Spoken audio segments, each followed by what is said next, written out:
70% of earth is covered by water. So water बहुत ही basic है, but उतना ही ज्यादा नेसेसरी है किसी भी लाइफ फॉर्म के लिए।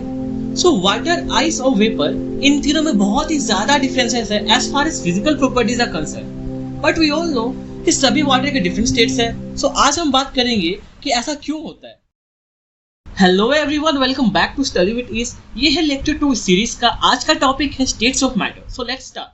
सो all the matter exist in 3 states, namely solid, liquid and gas. So इन तीनों में ही क्यों एग्जिस्ट करता है, इन तीनों में इतने डिफरेंसेस क्यों है? So these states of matter arise due to variation in the characteristics of the particles. So हमने लेक्चर 1 में देखा था कि जो मैटर है it is made up of particles. यहाँ पे आपको लिंक मिल जाएगा लेक्चर 1 का। So do have a look. So back to this, तीनों स्टेट्स में डिफरेंसेस उनकी पार्टिकल की वजह से होते हैं। सो सॉलिड के जो पार्टिकल्स हैं वो लिक्विड के पार्टिकल से अलग प्रॉपर्टी शो करेंगे। Same is the case for gaseous.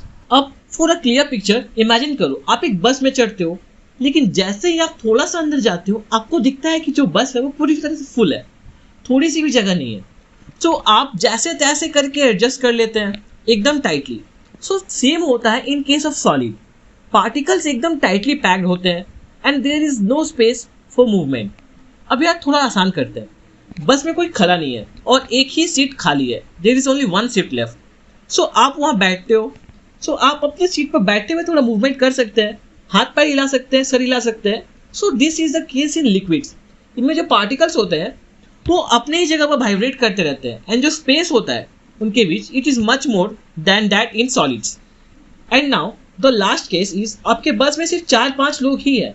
सो आप जहाँ चाहे वहाँ बैठ सकते हैं। अभी मन किया आप लास्ट सीट पर चले गए, कभी मन किया आप फ्रंट सीट पर चले गए, कभी विंडो सीट पर बैठ गए।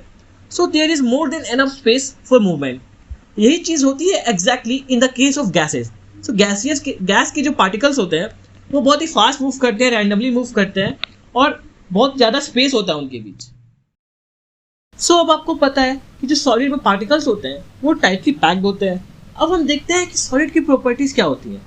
सो solids have a definite shape. इनकी शेप चेंज नहीं होती। फॉर एग्जाम्पल आपका मोबाइल फ़ोन हो गया या फिर पेन, पेंसिल या rubber band. But rubber band का शेप तो हम इजिली चेंज कर सकते हैं। सो यहाँ पे एक फैक्ट आता है कि some solids can change their shape under force. So अगर हम रबर बैंड को स्ट्रेच नहीं करते हैं तो वो उसी शेप में रहता है। सो क्या यही रीज़न है कि स्पंज इजिली कंप्रेस हो जाता है? कमेंट में ऐसे कीजिए। So solids have distinct boundaries and fixed volumes. मतलब कि सॉलिड की जो वॉल्यूम होती है वो फिक्स रहती है, उन्हें इजिली कंप्रेस नहीं किया जा सकता। फॉर एग्जाम्पल कॉइन्स को हम अपने हाथों से क्रश नहीं कर सकते। अल्दो अगर बहुत ज़्यादा फोर्स लगाए तो वो ब्रेक या बैंड हो जाएगा, but it would be difficult. और solids have negligible kinetic energy of particles. So इनके पार्टिकल्स काइनेटिक एनर्जी प्रोसेस नहीं करते। सो जैसा आपने टाइटली पैक्ड बस में देखा था कि आप एकदम मूव नहीं कर पाते। काइनेटिक एनर्जी की जो फॉर्मूला होती है वो होती है ½ mv²। तो v मतलब की स्पीड। अब आप टाइटली पैक्ड बस में है तो आपकी स्पीड क्या होगी? आप तो मूव नहीं कर पाएंगे, तो स्पीड होगी 0, तो काइनेटिक एनर्जी हो जाएगी लगभग 0। सो सॉलिड्स में भी यही होता है। लिक्विड्स की प्रॉपर्टीज को देखते हैं। So liquids have no fixed shape but fixed volume. So ये काफ़ी सिंपल है। So liquids flow and change shape. So for example पानी या ऑयल ले लो तो ये दोनों फ्लो करते हैं। So anything that flows is called fluid. याद रहे rate of flow of different fluids is different. मतलब वाटर और ऑयल की जो फ्लोइंग रेट है वो अलग होगी। अब नेक्स्ट पॉइंट क्या है? The kinetic energy of the particles is more than that in solid state. So as liquids के पार्टिकल्स के बीच थोड़ी बहुत स्पेस रहती है for movement, so particles can move and therefore have kinetic energy. अब नेक्स्ट पॉइंट क्या है? Particles in the liquid state can easily diffuse. So diffusion क्या होता है? When particles of one substance occupy vacant spaces present in the particles of other substance, this is called diffusion. ये आपको याद रखना है। सो हमने देखा था कि when we add salt to water it dissolves. So वहाँ क्या होता था कि सॉल्ट के जो पार्टिकल्स होते हैं वो वाटर के पार्टिकल्स के बीच चले जाते हैं। सो इसे ही हम कहते हैं डिफ्यूजन। सो डिफ्यूजन का रियल लाइफ एप्लीकेशन होता है इन एक्वेटिक लाइफ। सो बचपन से हम जानते हैं कि मछली जल की रानी है, जीवन उसका पानी है। सो पानी तो है ही इंपॉर्टेंट, लेकिन उस पानी में ऑक्सीजन डिजॉल्व होता है, डिफ्यूज होता है। सो वो वाटर जब मछलियाँ स्वॉलो करती है तो उनके स्पेशल ऑर्गन्स ऑक्सीजन को एक्सट्रैक्ट करते हैं from that water and use it for maintaining life processes. So the aquatic animals can breathe underwater due to the presence of dissolved oxygen in water. अब gaseous state देखते हैं। First property है कि gases की कोई fixed shape नहीं होती। सो आप उन्हें जिस भी कंटेनर में रखो वो उसी का शेप ले लेते हैं। आप यहाँ देख सकते हैं कि जो सिलेंडर्स है अलग अलग शेप के हैं। सो गैसेस को किसी भी शेप के सिलेंडर में रख सकते हैं, वो इजिली उसमें फिट हो जाते हैं। बलून्स डिफरेंट कलर्स, शेप्स और साइजेस के बचपन में सबको पसंद रहती है।